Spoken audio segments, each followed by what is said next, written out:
idol, gwapo ka idol. Oh, idol na, gwapo ka idol. Idol ka na. Gwapo ka idol.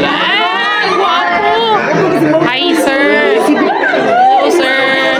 Idol! Part of the script or parang ano lang, you did it because you had to?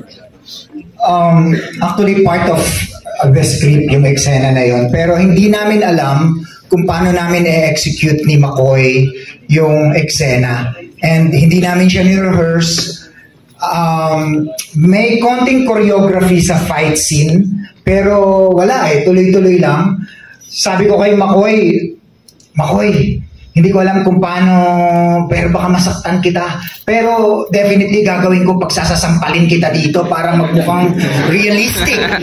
And sabi niya, okay lang Kuya Mon, sapakin mo ko, saktan mo ko. Actually, nung napanood namin, na-realize ko, parang ang sakit. And I admire McCoy for his professionalism. Tinanggap niya lahat. Totoo po yung dura. Actually, plema Na-realize ko, plema siya. hindi lang siya dura. At muntik pang tumulong mo sa bibig niya. So, grabe yung... Thank you very much for that. McCoy, what can you say naman about that statement? Salamat Kuya Mon. Salamat, Derek. Hindi sa dura, pero salamat. Sa kaalaman lang po ng lahat,